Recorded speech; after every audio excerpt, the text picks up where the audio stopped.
नमस्कार छात्रों, आज मैं आप लोगों के सामने व्याकरण की बहुत ही महत्वपूर्ण पाठ प्रीपोजिशन जो लेकर आई हूँ। अतः मेरा आप लोगों से अनुरोध है कि इसे अधिक से अधिक शेयर करिए ताकि सब तक यह जानकारी पहुँच सके। तो आपका ज़्यादा वक्त ना लेते हुए आइए व्याकरण के सबसे महत्वपूर्ण पाठ संबंधबोधक अव्यय, जिसे अंग्रेजी में प्रीपोजिशन कहते हैं, इसकी शुरुआत करते हैं। संबंध बोधक अव्यय, जैसा कि हम जानते हैं इसे अंग्रेजी में हम तो प्रीपोजिशन कहते हैं, लेकिन आइए इसके बारे में जानते हैं कि वे शब्द जो संज्ञा सर्वनाम को अन्य संज्ञा या सर्वनाम के साथ संबंध का बोध कराते हैं, मतलब उनके साथ संबंध स्थापित करते हैं, उसे संबंध बोधक अव्यय कहते हैं। जैसे उदाहरण के रूप में समझते हैं, के पास, के ऊपर, से दूर, के कारण, के लिए, के ओर, की जगह के अनुसार, के आगे, के साथ, के सामने आदि। यह राम की पुस्तक है, किसान खेत में काम कर रहा है। अब इसे हम चित्रों के माध्यम से समझेंगे। देखिए, चित्र में दिखाया गया है कि किस प्रकार से परिश्रम के बिना सफलता नहीं मिलती है। एक बच्चा परिश्रम करने के बाद अपने हाथ में शील्ड लिया है, तो यह है परिश्रम के बिना सफलता नहीं मिलती। ये दूसरा चित्र है, वह डर के मारे छिप गया। यहाँ के मारे यहाँ पे प्रीपोजिशन यानी कि संबंध बोधक अव्यय को बताता है। ये पेड़ के पीछे छिपना, यह एक प्रकार का संबंध बोधक अव्यय कहलाता है। इसी प्रकार दूसरे चित्र में देखेंगे कि लाल किले के ऊपर तिरंगा लहरा रहा है। यहाँ पे देखिए ऊपर जो है वो तिरंगा लहरा रहा है, के ऊपर, यानी कि ये यहाँ पे संबंध बोधक अव्यय कहलाएगा। संबंध बोधक अव्यय का यही कारण है कि के ऊपर तिरंगा लहरा रहा है। अन्य चित्र में इसी प्रकार देखेंगे, हिरन शेर के सामने खड़ा था। के सामने यहाँ पे संबंध बोधक अव्यय को संबोधित करता है, अतः इसे अंग्रेजी में कहेंगे कि यह एक प्रीपोजिशन है। अब आइए इसे विस्तार पूर्वक हम एक चित्र के माध्यम से समझते हैं। तो सबसे पहले हम यह जानेंगे कि हिंदी में संबंध बोधक अव्यय 10 प्रकार के होते हैं। कितने प्रकार के होते हैं? 10 प्रकार के होते हैं। यह हम जानेंगे। वो 10 प्रकार कौन सा है, इसके बारे में आइए जानते हैं। तो पहला है कालवाचक, स्थानवाचक, दिशावाचक, साधनवाचक, समतावाचक, विरोधवाचक, हेतुवाचक, सहचरवाचक, संग्रहवाचक, तुलनावाचक।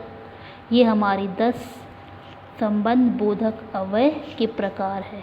अब हम जानते हैं कि किस प्रकार से इसे हम वाक्यों में प्रयोग करेंगे। तो सबसे पहले जानेंगे कि इन सारे संबंध बोधक अव्यय में क्या क्या प्रयोग होता है, यानी कि क्या क्या उपयोग होता है, कौन से शब्द उपयोग होते हैं। जैसे मैंने चित्रों के माध्यम से आपको बताया था, संबंध बोधक के अर्थ में बताया था कि किस प्रकार से के पास, के ऊपर, ये सब संबंध बोधक अव्यय कहलाएंगे। तो इसी प्रकार से उसके प्रकार में कौन सा शब्द को हम प्रयोग करते हैं, ये हम आज जानेंगे।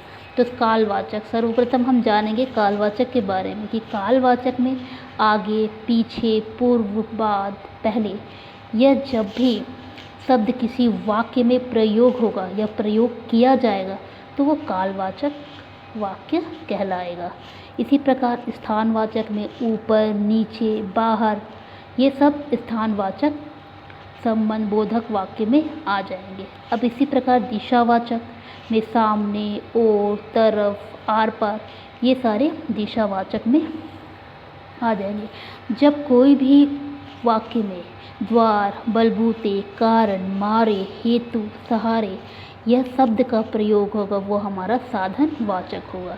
इसी प्रकार समतावाचक, जब हमारे किसी भी वाक्य में समान, तरह, भांति, बराबर, योग्य, ऐसा, जैसा, इस प्रकार के शब्द का प्रयोग होगा वो हमारा समतावाचक वाक्य कहलाएगा। इसी प्रकार विरोधवाचक, विपरीत, उल्टा, विरुद्ध, इस प्रकार के जो शब्द किसी भी वाक्य में आएंगे वो विरोधवाचक वाक्य कहलाएंगे। अगला है हेतुवाचक, लिए, शिवा, जब भी हम किसी वाक्य में लिए, शिवा, इस प्रकार के शब्द को देखते हैं तो वो हमारा हेतुवाचक वाक्य कहलाएगा।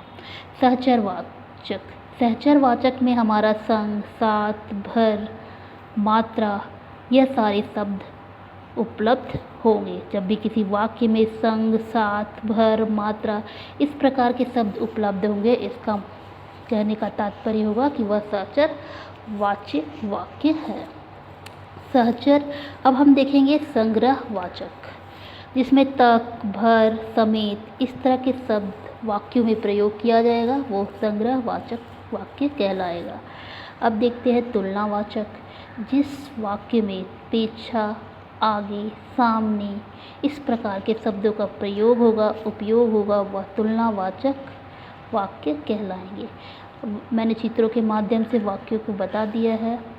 अब यह चित्र देखकर भी आप अपने तरीके से वाक्य बना सकते हैं। जैसे आपको कालवाचक में से कोई भी वाक्य बनाना है, तो जिस प्रकार से चित्रों के माध्यम से मैंने वाक्य बताया था, उस प्रकार से आप वाक्य बना सकते हैं।